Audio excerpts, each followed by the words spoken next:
রাম রাম বন্ধুরা, নমস্কার। আশা করছি তোমরা সবাই খুব ভালো আছো। বন্ধুরা, তোমরা যারা খুব তাড়াতাড়ি একটা ভালো চাকরির খোঁজে আছো, হাতে সময় খুবই কম, তোমাদের জন্য আজকে কিন্তু একটা বিরাট বড় অপরচুনিটি নিয়ে আসছি, যার নাম হচ্ছে আইডিবিআই ব্যাংক রিক্রুটমেন্ট 2025।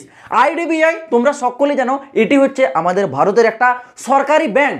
এখানে তোমাদের 2025 সালে কিন্তু একটা নতুন নিয়োগ জারি করেছে, যেখানে তোমাদের পোস্টের নাম রেখেছে জুনিয়র অ্যাসিস্ট্যান্ট ম্যানেজার। এবং স্যালারির যদি কথা বলি ভাই, চমকে দেওয়ার মতো স্যালারি। চমকে দেওয়ার মতো কেন বলছেন? স্যালারিটা দেখে নাও। অ্যানুয়াল স্যালারির প্যাকেজ থাকছে কত? 6,50,000, মানে অ্যাপ্রক্স পার মান্থ তোমরা 56,000 টাকা করে স্যালারি পেয়ে যাবে। এবং এর ফর্ম আবেদন ইতিমধ্যে শুরু হয়ে গেছে।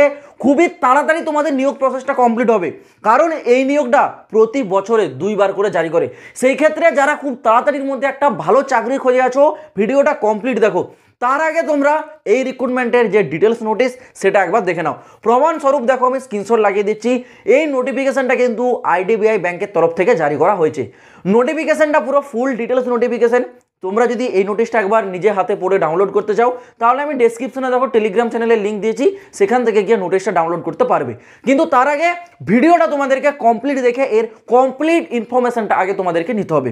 তো দেখো, আর বেশি দেরি করবো না, একেবারে চলে আসছি মূল ভিডিওর দিকে, যেখানে তোমাদের আইডিবিআই ব্যাংকের তরফ থেকে 2025 সালে নতুন নিয়োগ জারি করেছে। এবং এখানে পোস্ট নেম কি আছে জানো? পোস্ট নেম আছে তোমাদের জুনিয়র অ্যাসিস্ট্যান্ট ম্যানেজারের পোস্ট। এই পোস্টে কিন্তু নিয়োগটা করানো হচ্ছে। যদি বলে রাখি অ্যাপ্লাই ডেট, অ্যাপ্লাই অলরেডি শুরু হয়ে গেছে গতকাল 1 মার্চ 2025, মানে 1 মার্চ গতকাল থেকে তোমাদের ফর্মটা আবেদন শুরু হয়েছে। লাস্ট ডেটটা যদি বলি তাহলে দেখে রাখো 12 মার্চ 2025। হ্যাঁ বন্ধুরা, 12 মার্চ, কারণ এখানে ফর্ম আবেদনে তোমাদের বেশি টাইম দিচ্ছে না। কেন দিচ্ছে না? প্রথমেই বললাম, প্রতি বছর রিক্রুটমেন্টটা 2বার করে করানো হয়, তো খুব ফাস্ট প্রসেসে, একেবারে বুলেট ট্রেনের থেকেও ফাস্ট প্রসেস কিন্তু এখানে তোমাদের সিলেকশনটা করানো হয়, যার জন্য তোমরা মাত্র এখানে 12 দিন টাইম পাচ্ছ। 12 মার্চের আগে তোমাদেরকে অ্যাপ্লিকেশনটা কমপ্লিট করে নিতে হবে। যদি বলে রাখি এর এক্সাম ডেট, দেখো আইডিবিআই ব্যাংকে যে রিক্রুটমেন্টটা করাচ্ছে, এখানে তোমাদের কেবল একটি রিটার্ন এক্সাম হবে। এই রিটার্ন এক্সামের যে ডেট, সেটাও কিন্তু অ্যানাউন্সমেন্ট হয়ে গেছে। কবে না? আগামী 6 এপ্রিল 2025। বুঝতে পারছো? এক্সাম ডেট আগামী 6 এপ্রিল 2025, এই ডেটে কিন্তু এক্সামটা হবে। এবার বলে রাখি টোটাল শূন্যপদ, দেখো টোটাল শূন্যপদ আছে 650। এটা কিন্তু অল ওভার ইন্ডিয়াতে টোটাল শূন্যপদ। যদি বলে রাখি ক্যাটাগরি ওয়াইজ, দেখো আমি স্ক্রিনশট লাগিয়ে দিচ্ছি স্ক্রিনে। নোটিফিকেশন অনুযায়ী ক্যাটাগরি ওয়াইজ কত শূন্যপদ আছে সেটা তোমরা কিন্তু ভিডিওটা পজ করে একবার দেখে নেবে। পরবর্তীতে তোমাদের আছে এখানে এজ লিমিট, অর্থাৎ বয়স সীমা।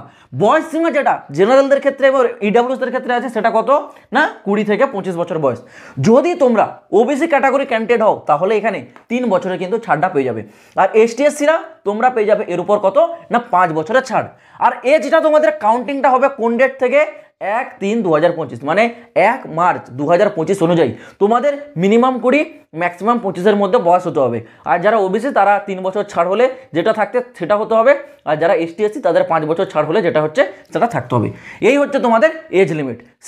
স্যালারিটা আমি ভিডিওর স্টার্টিংয়েই বলে দিয়েছিলাম যে প্রতি বছরে তোমাদের প্যাকেজটা থাকছে 6,50,000 টাকা, মানে অ্যাপ্রক্স তোমরা কত ওই সামথিং তোমরা 56,000 টাকার মতো কিন্তু স্যালারিটা তোমরা প্রতি মাসে পেয়ে যাচ্ছ। বুঝতে পারছো? এটা হচ্ছে তোমাদের স্যালারি।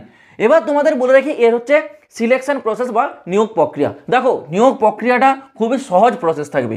সিম্পল দুটো স্টেপ, কি একটা এক্সাম আর একটা ইন্টারভিউ। এক্সামটা কি বলেছে দেখো, সর্বপ্রথম এক্সামটা একটু ক্লিয়ার করে দিই আগে। এক্সামে টোটাল এখানে তোমাদের আলাদা আলাদা 4টা টপিক থাকবে। 4টা টপিক থেকে তোমাদের কিন্তু কোশ্চেন আসবে। কি কি? প্রথম টপিকে তোমাদের থাকবে কি রিজনিং আর ডেটা অ্যানালাইজ, এখান থেকে 60টা কোশ্চেন 60 নম্বরের। তারপর ইংলিশ ল্যাঙ্গুয়েজ থেকে 40টা কোশ্চেন 40 নম্বরের। তারপর কোয়ান্টিটিভ অ্যাপটিটিউড থেকে 40টা কোশ্চেন 40 নম্বরের। পরবর্তীতে থাকছে তোমাদের হচ্ছে জেনারেল, থাকছে তোমাদের ইকোনমিক্স এবং ব্যাংকিং অ্যাওয়ারনেস থেকে 60টা কোশ্চেন 60 নম্বরের। মানে অল ওভার যদি দেখো টোটাল তোমাদের 200টা কোশ্চেন থাকবে, 200 নম্বরের পরীক্ষা। এবং এখানে টাইমটা কত দেওয়া হবে না 2 ঘন্টা। 2 ঘন্টা তোমরা টাইম পাবে। এবং নেগেটিভ মার্কিং 0.25, মানে প্রতি 4টা কোশ্চেনের যদি ভুল উত্তর দাও 1 নাম্বার কেটে নেওয়া হবে। ঠিক আছে? 200 নম্বরের পরীক্ষা।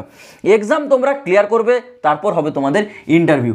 আর এই ইন্টারভিউটাও কিন্তু হবে কত না 100 নাম্বারের, ঠিক আছে। মানে টোটাল দেখো তোমাদের 300 নাম্বার হচ্ছে, ইন্টারভিউতে 100 আর এক্সামে 200, টোটাল 300 নাম্বারের ওপর তোমাদের কিন্তু একটি মেরিট লিস্ট জারি হবে। সেই মেরিট লিস্টে যার নাম আসবে সে পেয়ে যাবে একেবারে সরাসরি চাকরি। এবার চাকরিতে যখন তোমরা প্রথম জয়েন করবে, একটু ভালো করে বিষয়টা বোঝো। প্রথম যখন তোমরা প্রথম মাস সিলেক্ট হবে, প্রথম 6 মাস তোমাদের কিন্তু আইডিআই ব্যাংকে কিন্তু ট্রেনিং করানো হবে। সেই ট্রেনিংয়ের সময় প্রথম 6 মাস তোমাদেরকে কিন্তু স্যালারি দেওয়া হবে অনলি 5000, মানে কেবল 5000 টাকা প্রথম 6 মাস। তার পরবর্তী তোমাদের দেওয়া হবে কত না 15000 টাকা, এরকম তোমাদের প্রথম 1 বছর হবে ট্রেনিং, ওকে। পরবর্তী বছর তোমাদের কিন্তু স্যালারি গিয়ে পৌঁছে যাবে কত না পার ইয়ার্স তোমাদের 6,50,000 টাকার প্যাকেজ, মানে যেখানে তোমরা 56,000 টাকা স্যালারি পাবে। তো প্রথম বছরটা তোমাদের ট্রেনিং পিরিয়ড থাকবে, যেখানে তোমাদের স্যালারি কম। পরবর্তী বছরে যখন তোমরা একেবারে ফাইনাল পোস্টিং পেয়ে যাবে, তখন কিন্তু এই অ্যানুয়াল প্যাকেজ যেটা থাকবে, আর সেই অনুযায়ী তোমাদের পার মান্থ স্যালারি ওই 54 থেকে 56,000 টাকার মতো থাকবে, বুঝতে পারলে? এটা হচ্ছে তোমাদের স্যালারির বিষয়। এবার আসি তোমাদের এখানে দেখো application date, sorry application fee. Application এখানে তোমরা যে করবে তার জন্য অ্যাপ্লিকেশন কিন্তু ফি জমা করতে হবে। কত টাকা একটু দেখে নাও। ক্যাটাগরি ওয়াইজ আলাদা আলাদা থাকবে। কত? যারা এসসি, যারা এসটি, যারা পিডাব্লিউডি তাদের জন্য এখানে 250 রুপিস, মানে 250 টাকা অ্যাপ্লিকেশন ফি। কিন্তু যারা ওবিসি, যারা ইউআর, ওবিসি, ইডাব্লিউএস তাদের ক্ষেত্রে একটু বেশি, 1050 টাকা এটা হচ্ছে অ্যাপ্লিকেশন ফিস। আর হ্যাঁ, কোয়ালিফিকেশনের যদি কথা বলে রাখি তাহলে জেনে রাখো only for graduation pass student. যারা কেবল গ্র্যাজুয়েশন পাস করেছো যে কোনো বোর্ড থেকে, যে কোনো শাখায়, যে কোনো স্ট্রিমে তুমি যাই পার্সেন্টেজ পাও না কেন, যদি তুমি সিম্পল গ্র্যাজুয়েশনটা পাস করে থাকো, অনায়াসে ফর্মটা আবেদন করতে পারবে। আর এর ফর্ম আবেদনের যে ডাইরেক্ট লিঙ্ক সেটা আমি দেখো ভিডিও ডেসক্রিপশনে দিয়ে দিয়েছি, অ্যাপ্লাই লিঙ্ক বলে একটি লিঙ্ক পাবে। কিন্তু মনে রাখবে এখানে তোমরা আবেদন করতে গেলে কিন্তু তোমাদের হচ্ছে মোবাইলে হবে না, তোমাদের ল্যাপটপ বা কম্পিউটারের মাধ্যমে কিন্তু এই লিঙ্কটা ওপেন করতে হবে। যদি মোবাইলে থেকে ক্লিক করো তাহলে কিন্তু তোমরা দেখবে ওয়েবসাইট ইরর দেখাচ্ছে, ওয়েবসাইট ওপেন হবে না, ঠিক আছে। যদি তোমাদের কাছে কম্পিউটার বা ল্যাপটপ থেকে থাকে তো খুব ভালো, আর না থেকে থাকলে তোমরা সাইবার ক্যাফে যাও, ওই 20-30 টাকা নেবে, ফর্মটা অনায়াসে আবেদন করে নেবে। তো আশা করছি পুরো বিষয়টা আমি তোমাদের বোঝাতে পারলাম। এই রিক্রুটমেন্টের যে ফুল নোটিফিকেশন সেটা আমি টেলিগ্রামে আপলোড করে দিয়েছি, আর টেলিগ্রামের লিঙ্ক ভিডিওর ডিসক্রিপশনে দেওয়া রয়েছে, ওখান থেকে যাও সরাসরি গিয়ে নোটিশটাকে ডাউনলোড করে একবার পড়ে দেখে নাও। তো চলো বন্ধুরা, আজ ভিডিওটা এই পর্যন্ত থাক। তোমরা যদি আরও এই ধরনের নিত্য নতুন চাকরির খবরগুলো সব থেকে আগে পেতে চাও, এই চ্যানেলটা কিন্তু সাবস্ক্রাইব করতে কেউ ভুলবে না। তো দেখা হচ্ছে পরবর্তী ভিডিওতে নতুন কোন আপডেটের সাথে। জয় হিন্দ, বন্দে মাতরম।